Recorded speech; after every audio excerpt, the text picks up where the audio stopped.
If you own a Mitsubishi, then check out Rossport. I get almost all of my Stevo parts from Rossport. They provide a large selection of aftermarket and OEM parts, and they're at very competitive prices. The parts get to you as quick as possible, and that's why I've always used Rossport. Check out the link in the description. So today I reveal the big plans that I have for the channel. Now, what is that? Well, maybe you can already tell what it is. I'm currently sitting on it. I've got a new sofa for the garage. So that's the big surprise. Hopefully you've enjoyed the video. Be sure to like and subscribe. Now, that's not my plans, I'm only kidding.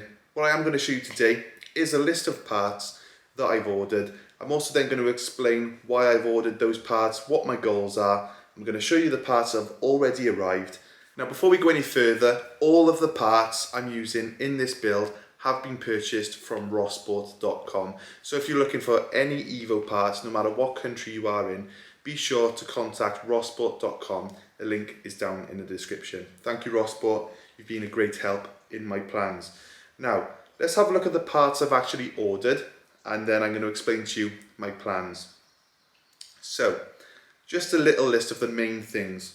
I've ordered Bridgeway I-beam rods, a HKS head gasket, a GTX3582R spec turbo, ARP head studs, a genuine Mitsubishi timing chain kit, a Loctite sealant tube, which is the proper silicone stuff to use on the engine, a Walbro 400 litres per hour fuel pump and kit, ID 1050cc injectors, ACL Reace Bearings, Supertech springs and titanium spring retainers, Jun 272 intake and exhaust cams. We have a tubular exhaust manifold, inlet manifold gasket, exhaust manifold gasket, thermostat housing gasket, exhaust studs and bolts, serpentine belt, spark plugs, and a Jun baffled sump. There's probably some more stuff I've forgotten to mention, but they are the main things that I've ordered. Now, what are my plans? Well, I had the injectors, I had the fuel pump, I had the rods, I had the head bolts, the timing chain kit, and the head gasket. And I thought, you know what? All I need is a big turbo and a couple of little bits and bobs, and I've pretty much got everything I need for, in theory, 600 horsepower. Now, I'm expecting anywhere from 500 to 600 horsepower with these parts fit, and I don't think the car is going to be stressed too hard to make that power. In the States, some people have actually put the exact turbo that I've ordered on an Evo 10 with standard cams, standard rev limit, standard cam springs, standard rods, standard clutch, and they've kept the torque low and they've made 550 wheel horsepower on pump fuel. So I don't see any reason that we can't hit 500 to 600 crank horsepower with all the additional supporting mods that I bought. Now, the standard rods, they can only hold 400 foot-pounds of torque safely on a Mitsubishi Evo. Now, that's not a problem. You can work around that by getting the engine to rev very high. So if you can make the horsepower at a higher RPM, the same horsepower at a higher RPM will require less torque to make the power. So we could have just put a massive lazy turbo on it and a big set of cams and called it a day, but it's the area below the curve, as they say on a dyno, that is important. So we want that mid-range power and we want the top end. We want it all. We don't want to leave anything left. So that's why I've gone with the cams and the spring retainers. Now, what the cams and retainers are going to do, they're going to complement the new power band of the bigger turbo. So the cams are going to come on later, along with the bigger turbo coming on later, and also the upgraded springs, they're going to allow me to increase that rev limit. So I can push a lot of boost, hopefully at a higher RPM, and I'm not going to be pushing crazy torque figures and snapping gearboxes, shafts, rods in order to make the power. So that is my plan. Hopefully you are as excited as I am. I'm really hyped for it, and I'm actually ready in the next day to start stripping down Stevo and doing the rod job. Now I think I can do the job. I don't want to be overly confident, but I've rebuilt a Subaru in the past successfully. It's still going to this day, and I was like 4 years ago. The Celica, I never heard anything bad from the buyer of that car, so I'm assuming that's still going strong. And yeah, I'm pretty sure I can do the same on Stevo the Evo. And it's especially going to be a lot easier to fit the forged rods because Stevo is fully working. So a lot of the machine work, a lot of the difficulty when an engine's actually failed is all the shrapnel getting all out of the engine. Whereas because Stevo's working fine, we might even be able to do it without removing the engine. So that's something that I'm quite looking forward to actually. So a big thank you to my friends who have given me the confidence to do this. Even though I have rebuilt engines in the past, it's still quite an undertaking and something I didn't have the confidence at first to have a go, because I actually care if Stevo doesn't work. He's a working car, and if I do it wrong, he'll be a non-working car. So in that sense, it took a bit of confidence. But thank you to everyone, you know who you are, if you've given me the confidence to actually go for it myself. And I suppose it's good content, and even if it blows up, that's more content. Now, let's take a look at the parts I bought. So here we have my table of parts, which I'm calling the 600 horsepower table. Now, we'll just have a quick overview of them. Here's the rods, head bolts, timing chain kit, Jun baffled sump, head gasket, HKS, Jun cams, race bearings, gaskets, fuel pump, injectors, more gaskets, genuine oil filter, and some Castrol oil. So that's a quick overview.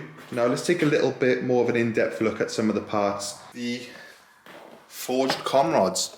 Now these are actually a part that Mitsubishi fit to some of their higher Evos from factory. So in that sense, it is a Mitsubishi factory part, and that is a set of Bridgeway connecting rods. So the FQ440 actually had them installed from the factory, and these are the forged Conrods, which are going to be going into Stevo the Evo. Now these are actually the better ones. They do a 500 horsepower capable rod and an 800 horsepower capable rod.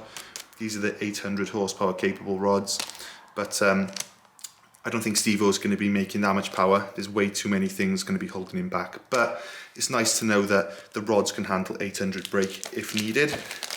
The bolts on those rods as well are actually ARP 2000, so they're uprated, so that you can get these with like regular bolts and then uprated ones.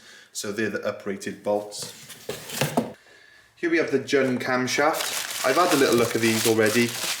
They're apparently some of the best cams you can get for this Evo 10.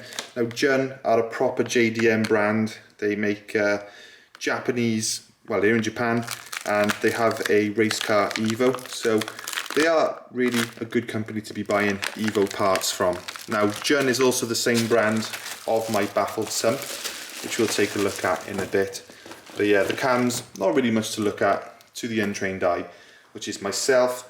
But I'm sure when in the car, they're going to provide us with, well, we're going to be able to make power easier without having to push so much boost. Here we have the fuel pump and fitting kit. It's not much to see really, just a silver fuel pump. Looks like the one that was probably in it already, just a higher performing Walbro part. We've got the injectors here, same story really, they just look like injectors. A nice high quality packaging, and I think Rossport actually make these in-house, or they do something in-house with them. So yeah, they're the best place to get them from. Got me a great price on them, brand new, and when you buy them as a brand new set, you know that each cylinder is going to be getting fueled equally.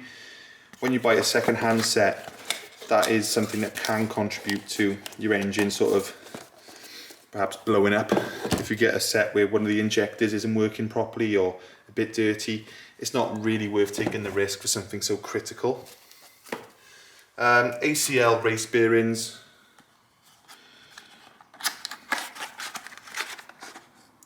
Not much to see in a nice sealed pack. And we've got ARP head bolts and studs. So exactly what it says on the tin, matching the rod bolts. These are ARP 2000 as well. And we have the nuts, washers and ARP lube in the pack. Here we have a head gasket. So it's a HKS part, multi-layer steel. As I'm sure you're aware, HKS, same as Jun, proper JDM brand, high quality part. So yeah, looking forward to sticking that on as well. And finally, I'm going to show you now the Jun sump. So this is pretty much a brand new Mitsubishi sump. But what has actually been done is Jun, they convert the inside so that it's actually baffled. So we can see all different compartments and sections in there. And what that's going to do, if I put semi-slicks or slick tyres on the Stevo, we're going to minimise the risk of any oil starvation. Now I don't think it's a major problem on the Evos anyway, but on an engine that costs as much as the Mitsubishi Evo 10, I'm not going to take the risk. Let's just take one last look at all the parts that have arrived so far. And yeah, we haven't skimped, everything's good quality stuff. Now, the only parts I'm waiting for, off the top of my head, valve springs, turbo, which is being custom made to our order from the States, and a few other little bits and bobs. So exciting stuff. Now, I've shown you the parts, I've told you my plans. We have everything we need to actually forge Stevo and put the cylinder head back on and fit the cams. So everything we've got to do the rod job, we've got it here. We've got almost everything we need to stick the head back on as well. All I'm actually waiting on is the valve springs, the turbo, and something else. I can't remember what it is. But we've pretty much got everything we need to make a start. And by the time I've done the rod job, the other parts will be here. So those are my plans for Stevo. We haven't cut any corners. We've gone for brand new parts, quality parts, proper JDM parts where we can as well. So Stevo is going to be making, hopefully, in the 600 horsepower area in the near future. But to be honest, anything over 500, I'll be happy. I'm not quite sure how hard I want to push the engine yet, how hard I want to push the turbo and the gearbox. But anything over 500 is a win, and we'll sort of see where Stevo's happy. Sometimes these cars, you'll hit a certain number and you really got to start pushing the boost through them to get a little gain. So we're probably going to find the sweet spot where the car's happy, and as long as it's over 500, I won't be disappointed. I'm going to make a start on filming the next video where we're going to be fitting that rod job to Stevo. So I'll see you in the next one, and let me know what you think down below. Cheers guys.